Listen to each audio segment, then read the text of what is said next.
Dear Lady Love TV, Bakit kailangang mahalin pa kita? Tunghayan natin ang ikasampung bahagi. I want to dance! Hiyaw ni Annie habang inaakay ito ni Jigs papasok sa kanyang pad. Ihahatid sana niya ito sa kondo, ngunit hindi niya nagawa at nagdalawang isip siya. Lasing na lasing kasi ito at baka kung ano yung gawin nito at mapahamak pa ito. Dala marahil iyon ang lungkot nito sa nalaman tungkol sa tunay na pagkatao nito, kaya ito naglasing. Annie had too many hang-ups in life.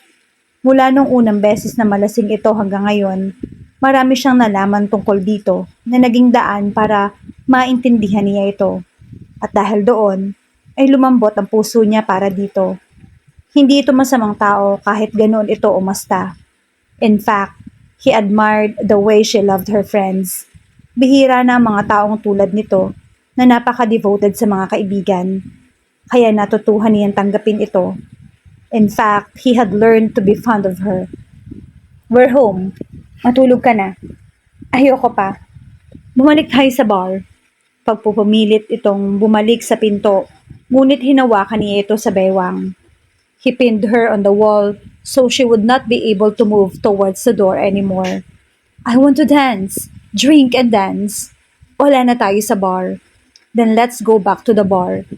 Nagpumilit uli itong kumawala sa kanya, kaya idinikit uli niya ito sa dingding ng hallway. I want to dance with you. Anito habang nakatitig sa kanya. Napangiti siya. Wala namang music.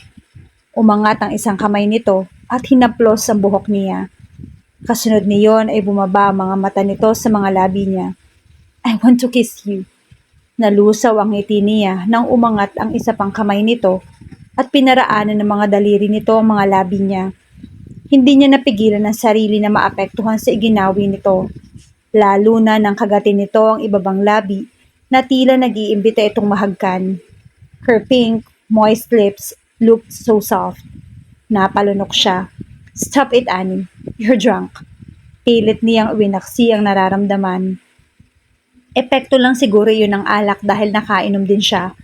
Aakayin na sana niya ito papasok sa sala, ngunit natigilan siya sa ginawa nito. She snatched her head down and kissed him on the lips. Saglit lang naglapat ang mga labi nila, ngunit tila libo-libong boltahe ng kuryente ang sumigid sa buong katawan niya dahil sa ginawa nito. Napatitig siya rito. Nakatitig din ito sa kanya. Pagkatapos ng sandaling pagtititigan, ay muling lumapat ang mga labi nito sa mga labi niya.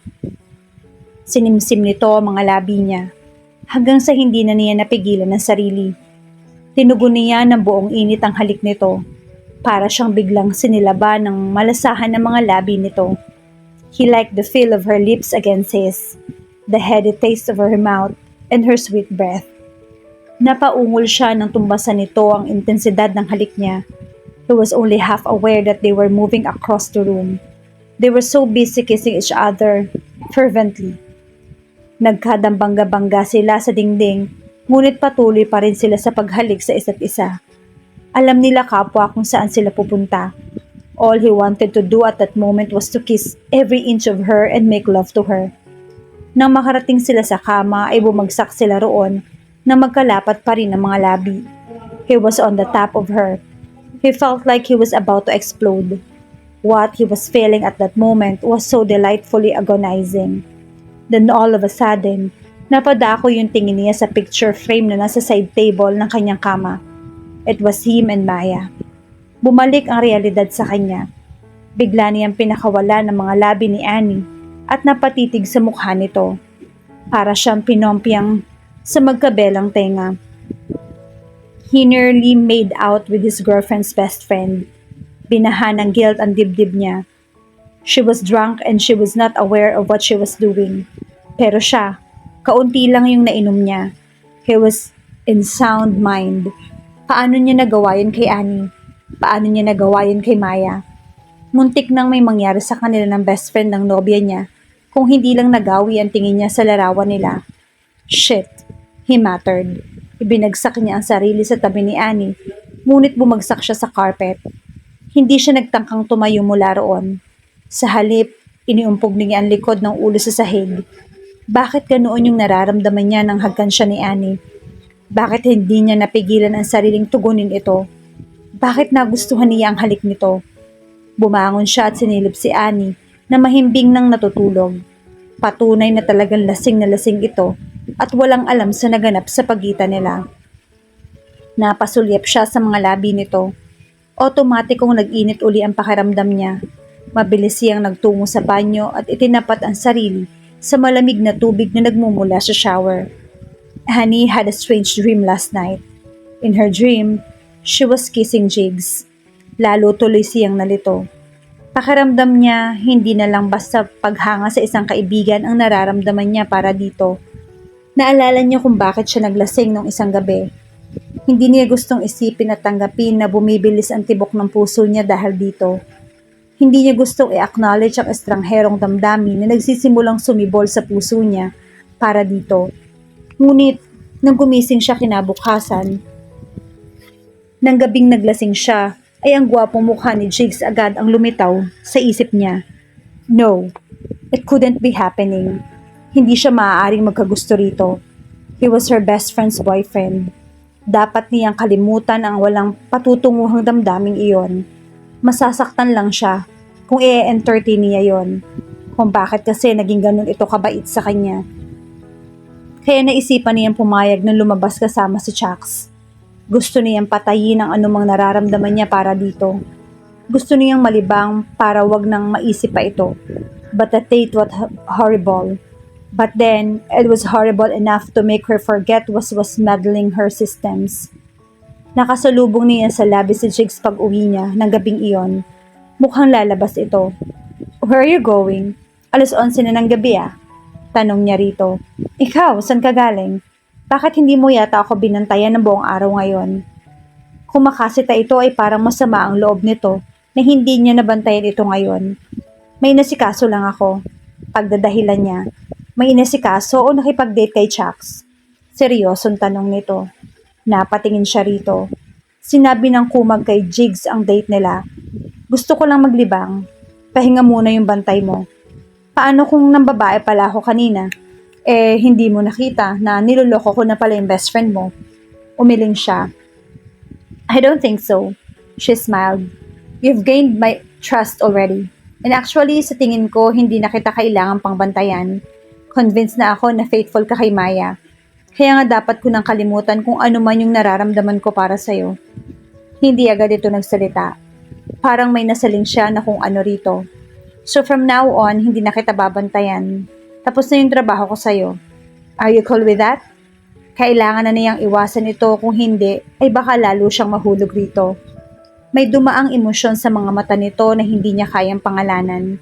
Maya-maya ay tumango ito. Yeah, I think it's better that way. I mean, this whole guarding thing was ridiculous from the start. So it's better for you to stop it. Yeah, I agree. Nagsisisi siya kung bakit nagpresenta pa siyang bantayan ito. Nadagdagan tuloy ang mga problema niya. So, you can go wherever you want to go now. Thanks. Anito nasalat sa emosyon. Ipinagpatuloy niya ang paglalakad ngunit tinawag siya nito. Huminto siya at nilingon ito. Huwag ka na uling makikipag-date kay Chucks ha? Why? You know exactly why. Well, hindi maganda yung first impression ko sa kanya pero siguro naman hindi siya ganun ka-horrible na character.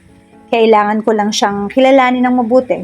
Tulad mo, masama yung pagkakakilala ko sa'yo noon pero nalaman ko na hindi ka naman pala masamang tao. He's my friend, kaya alam ko ang likaw ng bituka niya. That's why I want you to be wary of him. Kung hindi ka mag-iingat, baka masaktan ka uli.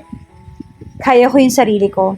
Kung sakali naman na may manakit sa akin, alam mo naman ang kahihinatnan niya, di ba? She smiled. Asa ka, teka nga. Bakit masyado kang concerned sa akin? I care about you, Annie. Anito habang nakatitig sa kanya. Hindi siya nakapagsalita. Ayaw man niya, kinilig siya sa sinabi nito. Dahil best friend ako ng girlfriend mo? Right. Anito na parang napilitan na umayon sa sinabi niya. If you need anything, pumunta ka lang sa pad ko. Sure, thanks. He gently pinched her cheek and smiled. I will miss you following me around like a stalker. Ngumiti siya. Mamimiss din niya ito ngayong hindi na sila magkasama araw-araw. But it was best that way. Baka kapag hindi niya nakasama ito ay mawala na yung nararamdaman niya para dito. Annie was so upset. Naiinis siya sa kanyang sarili. Alam niyang mali na magkaroon siya ng damdamin para sa nobyo ng kaibigan niya. But she missed Jig so much. Hindi niya maalis ito sa isip niya. Ilang araw niya nang hindi nakikita ito. Kahit iisa lang yung condominium building na tinitirhan nila, hindi sila nagkakatagpo nito. Ang akala niya ay maglalaho rin yung nararamdaman niya para dito kapag hindi niya na nakasama ito. But it seemed it worked the other way around. Parang mas tumindi pa nga yung nararamdaman niya para dito. She was afraid to ask herself if she was already in love with him. Baka kasi sumagot siya ng oo. That would mean trouble. Napatingin siya sa papel na nakalapag sa couch. She was writing a song. A love song in slow rock. Gusto niyang ilabas sa pagsusulat ng kanta ang frustration sa nararamdaman niya. Napapitlag siya sa pagkakaupo sa couch nang biglang tumunog yung cellphone niya. Maya was calling. Suddenly, she felt hesitant to talk to her best friend. Hinangat-ngat ng guilt yung dibdib niya. Pero bakit naman siya magigilty? Kasalanan ba niya na magkagusto siya sa nobyo nito? Hindi niya ginusto yung damdamin na yon. At saka, wala namang katugon ang nararamdaman niya para kay Jigs. Kaya wala siyang dapat ikagilty sa kaibigan niya. How's everything going? Tanong nito, nang sagutin niya ang tawag. I quit watching him. What? Bakit? Dahil sa tingin ko, hindi na siya kailangang bantayan. Faithful si Jigs sa'yo. Pero may 5 days pa, Ash. Stop being paranoid, Maya. Mapagkakatiwalaan siya. So I think you should give him the trust he deserves. So, hindi ka nagalit sa kanya. Hindi na. Napatunayan ko na kasi na mabuti siyang tao. Tawagan mo na siya. Magbati na kayo. Nagtatampo pa rin ako sa kanya. Bakit? Kasi hindi niya ako maintindihan. Naalala niya ang nabitin nilang pag-uusap ni Jigs nung araw na naglalakad sila at nakita niya si Perry.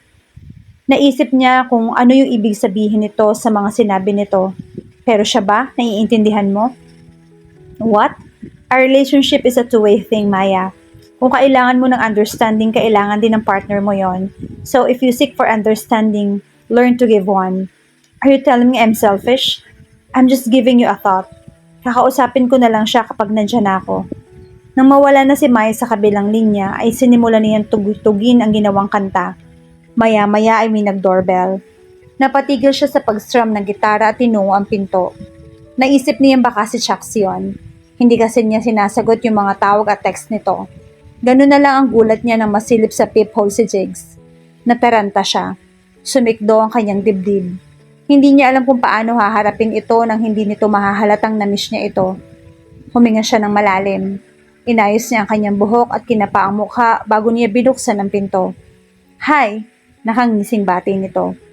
Parang nalaglag yung puso niya sa ngiti nito. Parang lalo itong gumagwapo. Hi! Bakit napadalaw ka? I just want to check on you.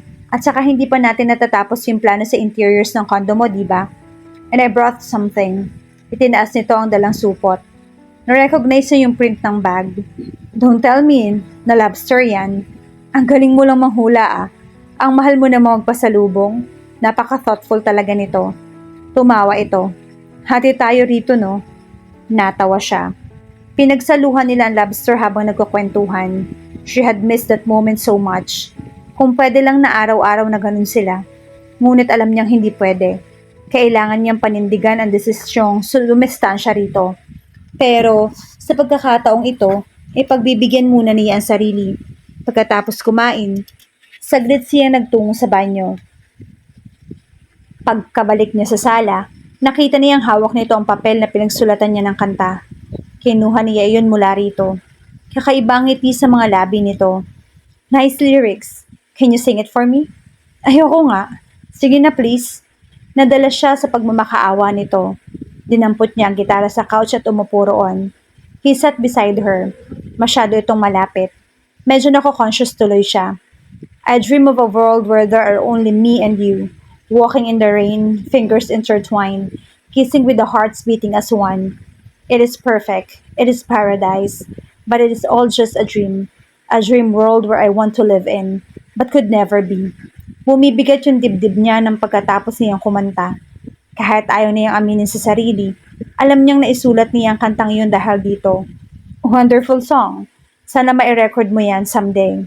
Anito, ngumiti lang siya. Dream World. Bigkas nito sa title ng kanta niya.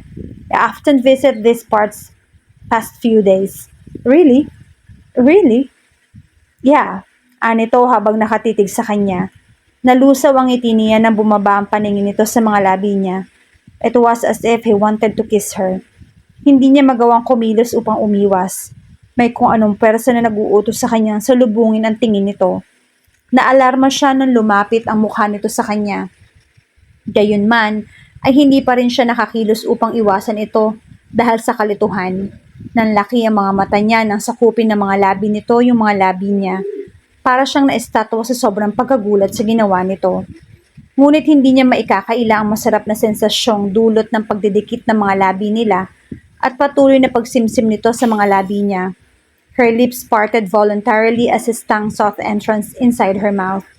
Tuluyan na siyang napapikit na maging mapusok ang mga halik nito. Hindi niya napigilang tumugon. His kiss became more passionate hanggang she kissed her like so much. Namalaya na lamang niyayakap na nito ang mga braso niya na nakaangkla sa leeg nito. Iyon na siguro ang pinakamasarap na halik na naranasan niya sa buong buhay niya. After an overwhelming exchange, kapwa sila humihingal na tumititig sa isa't isa. She saw desire in his eyes. I missed you, he said huskily. Napatitig siya rito. Kasunod niyon ay natauhan siya. Nakipaghalikan siya sa boyfriend ng best friend niya. Para siyang biglang binuhusan ng malamig na tubig sa realisasyon. Muli sana niyang hahagkan ito ngunit itinulak niya ito. No, dumistansya rito. You're my best friend's boyfriend. Hindi ito umimik. Ang desire sa mga mata nito ay napalitan ng guilt.